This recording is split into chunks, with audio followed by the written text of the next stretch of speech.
Hello everyone! Well, with the Switch 2 coming out in just a few days, I wanted to give my final thoughts on the console, and maybe grade Nintendo on how they've done, and I want to grade the Switch 2 itself, just on the information that we have received. I know I haven't tried the Switch 2 for myself, but I just want to grade them on how they've done up until this point, and what the console looks like up until this point, and look at the lineup and see how that is at this point. So let's take a look at everything, and I'll give a grade for the console, the games, the prices. Let's go through each category. Let's talk about the hardware. It's another Switch. It's a bigger Switch. It has a bigger screen. It has bigger buttons. I would imagine the joystick is sturdier, but I haven't tried it myself. And you can see the graphics are better. Yes, if graphics matter, then maybe the Switch 2 is for you.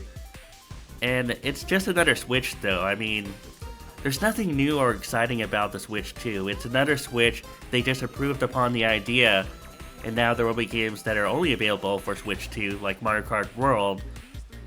But basically, the concept is the same. It's a hybrid console. Maybe the one innovative part is the mouse-like feature of the Joy-Cons. And I can't wait to see what developers do with that. Maybe we'll see another Super Mario Maker, and maybe we'll see another Mario Paint.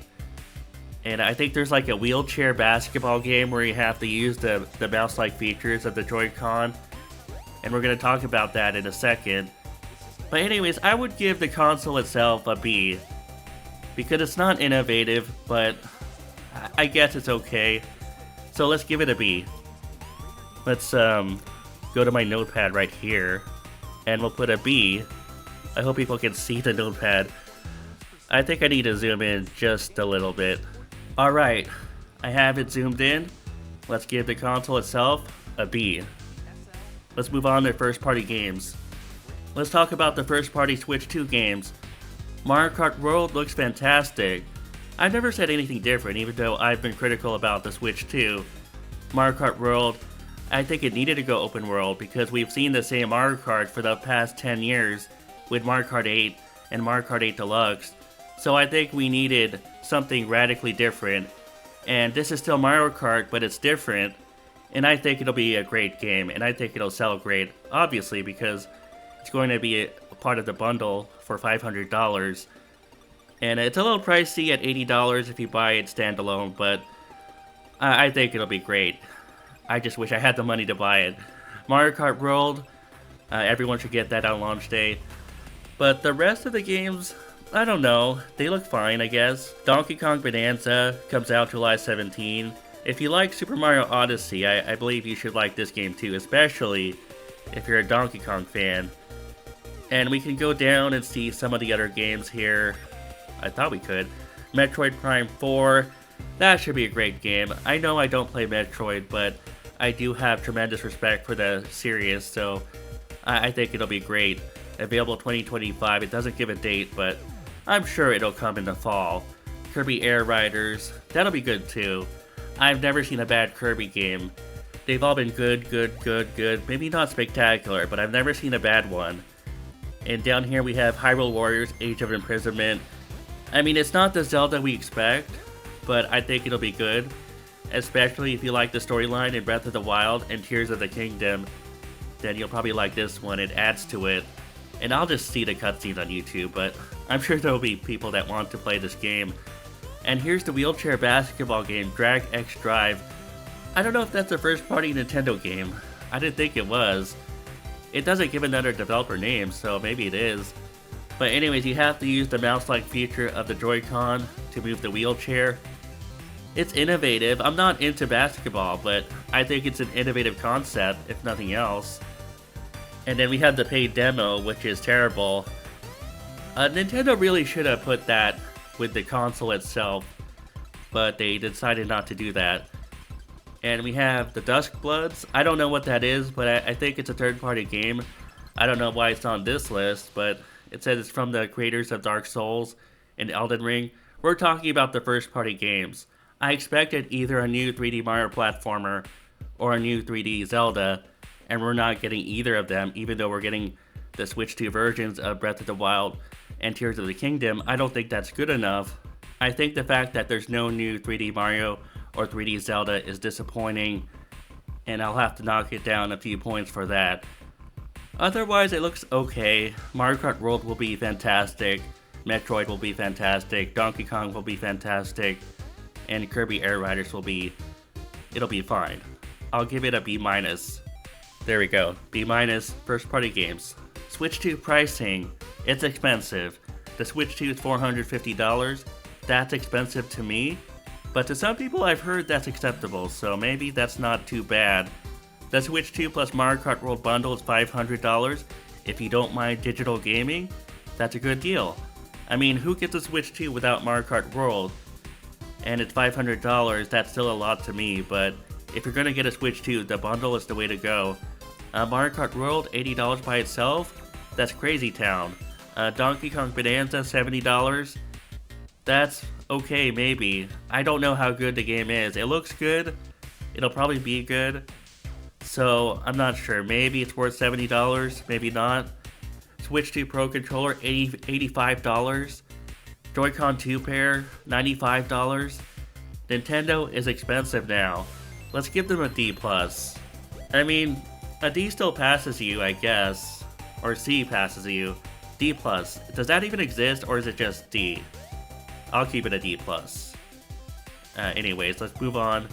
Let's go over the third-party games for Switch 2. Bravely Default, Cyberpunk, Elden Ring, Final Fantasy VII Remake, Hitman, Hogwarts Legacy, Street Fighter 6. Forgive me for just using Brave AI. All these games look good, but these are games that you can find on other consoles. If you can find them on other consoles, why would you play them on the Switch 2? Especially when the majority of them use a game key card.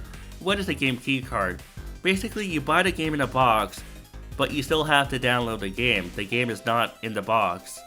And I think that'll bother a lot of people. Cyberpunk 2077 is fully intact on the card, so I have to give Cyberpunk some credit. The rest of these games, I don't know about that. You would have to check each one, but I would think the majority of them are game key cards, which means the game is not in the box. You have to download the game. And would you do that, or would you rather get the digital version? Or would you rather just get it on a separate console or on another console? I don't know, that's up to you, but I think that third-party games will struggle just because of the game key card issue alone, and I will have to give them a bad grade on this, and we'll give them a C-. Because those are good games, but they are games that you can find on other consoles, and the game key cards mess up most of them, so I don't know how appealing they will be. C-. What's my overall outlook on the Switch 2? The first party games will sell. Mario Kart World will sell, Metroid Prime, Kirby Air Riders, Donkey Kong Bonanza, I think those will all sell. But where's the new Mario game, the new Mario 3D platformer? Where's the new Zelda game? Initially the Switch 2 will sell, we'll see about the long run, that's more questionable. And I think the third party games will struggle. The game key cards, it'll be confusing for a lot of purchasers. They don't have the time to look up which third-party games are game key card, which third-party games have the full game inside the box. I don't think the average person has the time to look up all of that, and I think that'll be very confusing, and it'll be the same old Nintendo all over again, where only the first-party games sell, and the third-party developers leave the console, and it'll just be a console for Nintendo games. That's what I predict will happen. Will that be enough to keep the Switch 2 up? I don't know, probably. I think it'll sell better than the Wii U, but I can't imagine it selling as well as the Switch 1. It'll be somewhere in between. What is the grade on the overall outlook? I'm thinking right now. Let's give it a C+. Why not? I don't know. Yeah, C+. Well, it's Nintendo. It might sell on the strength of its name alone. The Switch 2 is a powerful brand for Nintendo. B-. I'll give it a B-. I like those pluses and minuses. Anyways, thank you for watching my thoughts on the Switch 2 and all the different categories. I graded them all. in terms of the console, the first-party games, the price, the third-party games. The overall outlook is okay, I guess. No, I can't give it a B minus. Let's give it a C plus. If it does well, I'll upgrade it as we go on. So maybe I'll do another grading in the future. Anyways, thanks for watching. I'll be back soon.